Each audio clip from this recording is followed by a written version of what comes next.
Hey, this is Victor Antonio with another sales training tip just for you. Your ego is not your amigo. Now, I've talked about this in the past, but I want to hit it one more time because too often I get questions like, Victor, how can I be better at selling? And I always tell people it's not so much about you getting better at selling. It's really getting better at understanding what the customer wants, what they want to hear, and what they want from you or your product or service. See, it's not about you, and that's your ego talking. How can I be better? The real question is, how can we make our customers' life easier and better with our product or service? Now, one of the best ways to obviously extract that information is to listen. And listening is tough, and here's why. You see, the human person, anybody, talks at about 150 to 180 words per minute. 150 to 180 words per minute. Now, the problem is we process information at 600 to 800 words per minute. See the problem? In other words, we're processing faster than the other person is talking, in this case, our customer. And that's when our brain starts to drift. And that's when we get impatient with our customer. And now, some of the things we do sometimes is that we're so anxious to talk that we do several things to really turn the customer off without really knowing. So I want to highlight these things because, again, your ego is not your amigo. And our wanting to talk all the time is our ego. Now, here's some mistakes on listening that I've seen happen many times over. Now, do you ever have somebody talking and then all of a sudden you jump in and interrupt what they're talking? In other words, you talk right over them.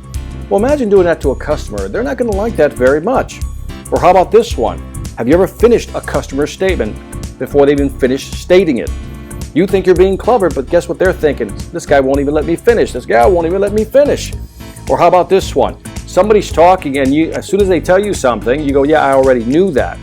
Now think about this for a second, because that I think is the biggest cardinal sin in selling when it comes to listening.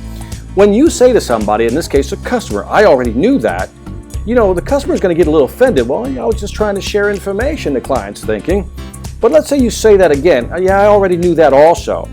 What you're programming the customer, the client to say is to not share information with you because apparently you're such a know-it-all. You got a big brain that you know everything. So in other words, this turns customers off. See, sometimes we confuse listening with waiting to talk. Many of us practice waiting to talk. We're just patient, but in our mind, we're already responding what we want to say. We know what we want to say. We know how we're going to answer.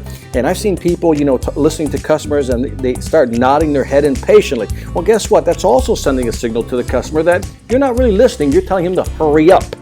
So again, your ego is not your amigo. It's not about you. It's not about what you need to do to get better. It's what is it that your client wants. But you gotta let them talk. You gotta listen to what they're saying. Because here's why listening works. Here's why listening is powerful. See, when the customer's talking and you're listening, and guess what? You do empathetic listening, which means you listen and then you ask empathetic questions. The customer's gonna think, wow, this salesperson is really listening to me. And because you're really listening to the customer and asking them empathetic question, the customer is going to be thinking, wow, he must validate, at least, value what I have to say. And because you value what the customer has to say or you have to say, the customer is thinking, wow, I really like talking to this salesperson. Because they really listen, they value what I have to say, they're patient enough to listen to what I have to say. And guess what? I, as a customer, talking to you as a salesperson, that makes me feel good. Because you're listening and you're asking great questions. And because you're listening, asking great questions, you're validating my position, you're valuing what I have to say, I start liking you.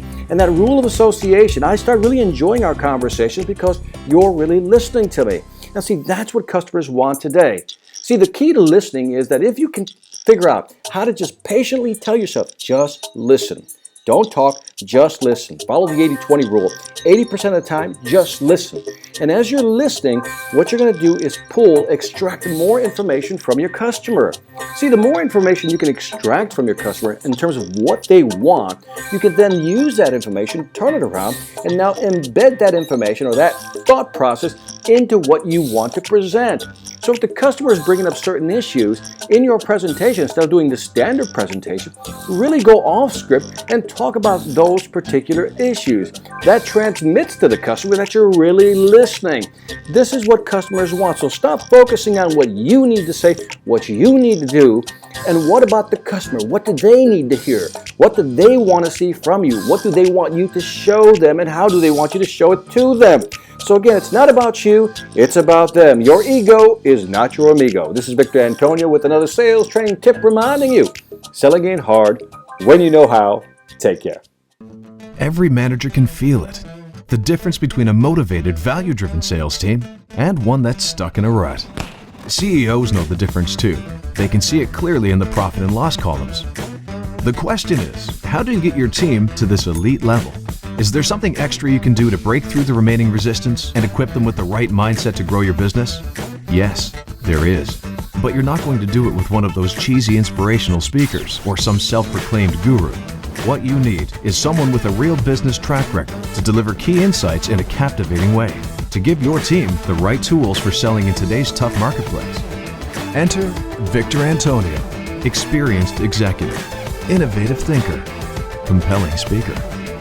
He's ready to deliver the message you need your people to hear, not with a canned speech, but a customized, dynamic keynote designed to deliver results. Bring Victor Antonio to your next event before the competition does. Go to www.victorantonio.com for more information.